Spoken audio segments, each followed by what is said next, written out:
This is where your project begins, the day when your plans first arrive.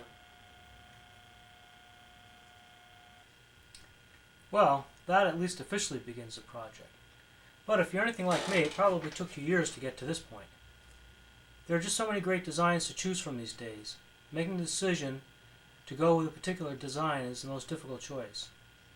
Hi, my name is Jim Marr, and the purpose of this video is to show just what is involved in building a Dyke Delta JD-2. I'd like you to keep in mind that what you're about to see in the next few minutes actually took many months and years to accomplish. But before we get started, I'd like to tell you why I decided to build this particular design. I started flying only about 5 years ago, and I've had my private certificate for about 3.5 years now. I bought a Piper Warrior while I was training, and I still own it.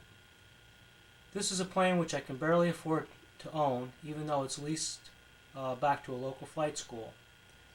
Whenever I want to use it, I have to get on the schedule just like all the other renters and students. This airplane is very popular at the school, flies about 80 hours a month. So I began looking at home-built aircraft projects about 3 years ago, and I've changed my mind many times since then about what type of aircraft I like. I've looked at everything from aerobatic aircraft to ultralights. Then during the summer of 1994, I attended the EAA convention at Oshkosh, looking for an aircraft that met all of my needs.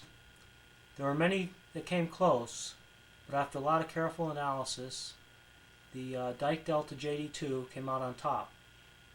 I think the biggest selling feature or point for me on the Delta was that the wings could be folded so you could take the airplane home for storing or working on it in your garage. Of course, there are many other planes that have folding wings, but how many of those have the performance of a Delta? Well, those are some of my reasons. So enough of the history lesson.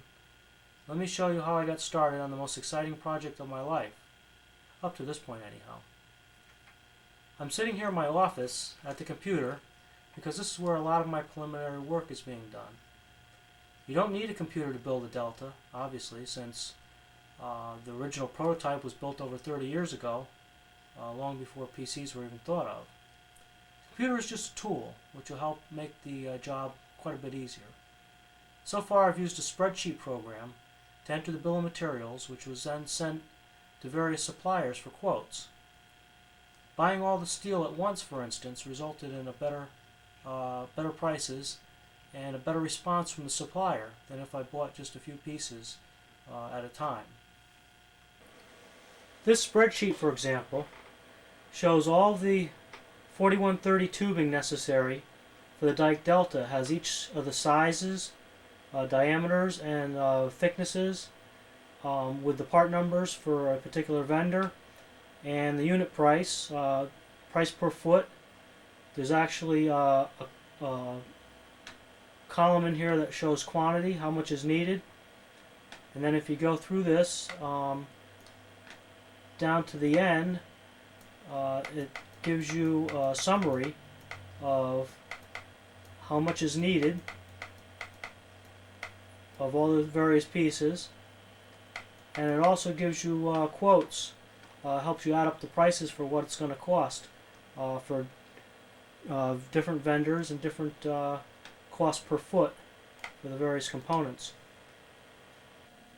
The next thing I'd like to show you is how a CAD, a computer-aided design software package, can help you to better visualize the plans and to allow you to do some other things, to change from a 2D, two-dimensional perspective into a three-dimensional perspective. This is an example of one of the sheets that comes with the plans, just to give you an idea of what they look like when you get them.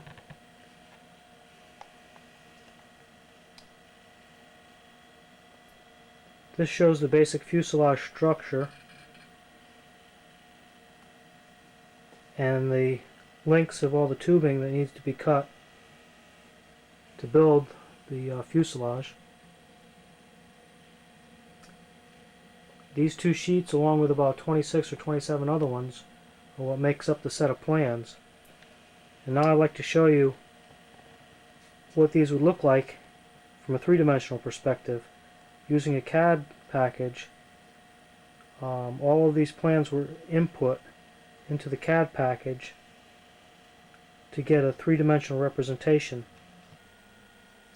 This is an example of the plan view of the structure of the JD-2 fuselage. So this would be looking straight down on it, just as though you were looking at a drawing of it. Now the nice thing about having it in a CAD package is that you can change your viewpoint and look at this from many different angles. If you wanted to look at a side view, for instance, you would do that, and there you have a side view of the fuselage structure. If you wanted to look at a front view of it, it's just as simple as changing your perspective, and the computer now draws a front view. If you want to get a better look at what that looks like, very simple to zoom in on a particular portion that you're interested in and get the view that you're looking for. Now if you wanted a more of a 3D perspective, you can also do that. You can look at it say from the top down from an angle, and this would give you a 3D view looking at it from the aft section, the left aft section of the aircraft, and that's what it would look like from that angle. Now obviously the whole airplane's not in here. This just shows the basic structure of the fuselage, and this gives you a more easy way to visualize what the completed airframe will look like. This also has some other benefits, is that once it's in a CAD package like it is here, you can print out full-scale drawings of the structure, so that when you go to do the build, you can build from full-size prints. One of the first things that the plans tell you to do is to convert the plans, which are quarter scale or eighth scale, depending on what pieces you're looking at, to convert those to full scale so that you can accurately reproduce the fuselage. One way to do this is to put it in a CAD package like this and then plot it out in full scale. It's a very simple thing to do, and I'll show you what some of those plots look like in just a few minutes. What you're seeing here is a view of the wing spar separated out with all of its dimensions and all of its tubing sizes on the drawing. And if you wanted to zoom in so that you could see these dimensions a little bit more easily, you just pick a window and zoom it in, and then you can start to look at the dimensions. Once this is plotted out full scale, it's very easy to see the dimensions because they're in large print. It's just not so easy on the screen unless you zoom in on it. This next view is of the side of the fuselage, and it shows the center lines and all the dimensions. And when this is plotted out to full scale, you can actually build the aircraft from this drawing. How this can be once it's in the computer.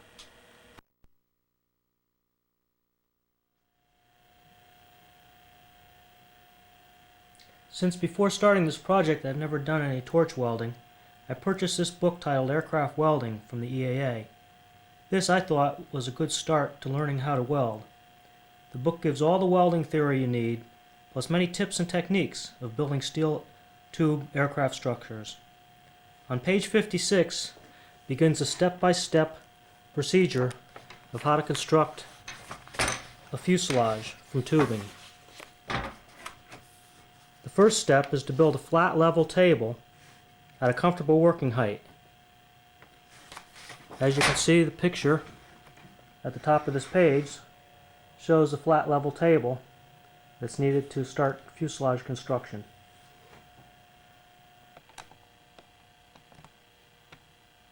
Okay, so here's my version of a flat level table. Now they tell you can build it out of plywood, but as you can see here, this is built from particle board, which I prefer. It's much more dimensionally stable, and it comes flatter than plywood right from the factory. And because the content of it is mostly glue, it tends to remain flat even if it is in a high moisture environment The side rails are built of 3/4 inch plywood. There are 2 laminations glued together. Prior to gluing, the plywood was shaved smooth with a joiner planer, flat, so that when the particle board would be laid on top of it, it would remain flat and level. Underneath the table is all structured with 2x4s to give it some rigidity and to keep the plywood or the particle board from bowing in the middle. Unfortunately, one of the qualities of this plywood is not that it's fire resistant. This particle board is not fire resistant, so I've added a layer of wonderboard or cement board to the top of this, which when steel is laid on it and welded will prevent the underlayment or the particle board from burning when exposed to the flame of the torch. This wonderboard has been tested already on this table and provides a very good insulation to keep the underneath board from being burned.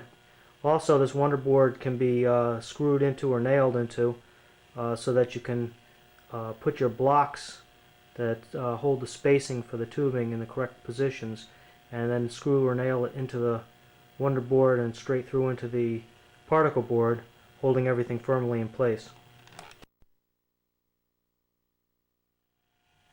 Okay, now that I've shown you some of the preliminary steps that I've taken to get started, I'd like to get started with the actual build. This is the fun part. The first section that the plans call for to build is the left and right fuselage sides, and the plans call for them to be built in one piece. Here you see behind me is the actual layout, which was generated from the computer plans that were put in. This was plotted out on a plotter to full scale. So now we have a full scale drawing of what the side of the fuselage should look like, with all the dimensions on it. Now, my table here is not quite long enough to build the entire side on. So I've talked with the designer, and since the plans call for the fuselage sides to be split once they're built in two, that it didn't really make much difference if it was built in 2 sections or in one large section and then cut. So what I've decided to do, the logical thing for me to do here, would be to build each section, the 4 1/2 sections of the fuselage sides, and then join them to the carry-through spar at the appropriate time. And keeping in mind that all the dimensions must be held to very close tolerances, building it in 2 sections like this may make it easier or harder, but we'll see as we go along. There's a lot of choices that you can have when you're building this as far as what tools and procedures that you use to build it. I've talked to a few of the different builders that have built Deltas in the past, and they range in anywhere from building it with a hacksaw and a file, which by the way took the builder about 8 years, to using power tools to speed the process up a little bit. And since I grew up in a generation with watching Norm Abram on New Yankee Workshop and Tim Allen on Home Improvement, I tend to like power tools. So we're going to show you some different tools that will help speed the job along and give just as professional results as if it were all done by hand. One of the tools that to me is indispensable for this project is this abrasive wheel cutoff saw. It makes short work of cutting up the long pieces of 4130 steel tubing used to construct the fuselage. I'll show you how it works. All you have to do is get your piece lined up. Put the mark that I've made on here. Clamp it in. Put on your safety glasses, because this thing does throw a lot of sparks. Pull the trigger and watch it go.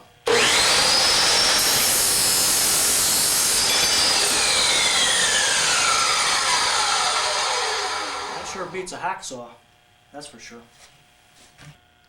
Alright, with the full-scale drawing in place for the front half of the fuselage, we're ready to build the two front fuselage sides. The Station 4 vertical has been cut and trimmed and fitted in place and held there with two scrap pieces of 1-inch tubing that represent the cross-section of the carry-through spar. The two longerons have been cut and also fitted to mate with these scrap pieces and secured on the table with some wooden blocks. Now we're ready to cut and fit all the vertical members and the diagonal members using the tools and techniques that I've just shown you. We'll cut and fit those, place them where they belong, and then mark them up so that they can be taken apart and reassembled later for welding.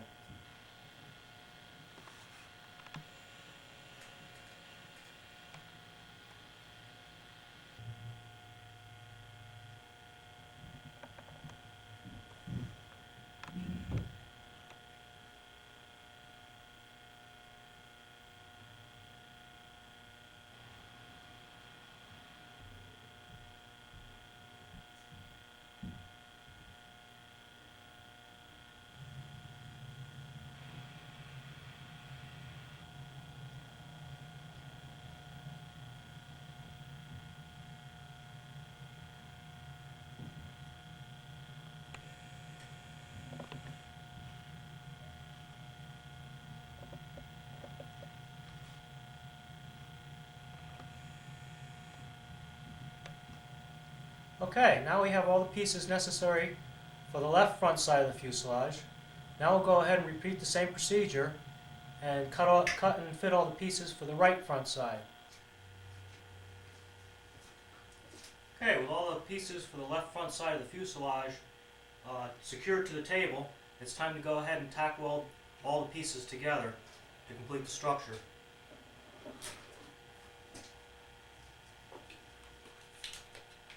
It's very important to wear protective gear when welding because you don't want to get burned.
Bye.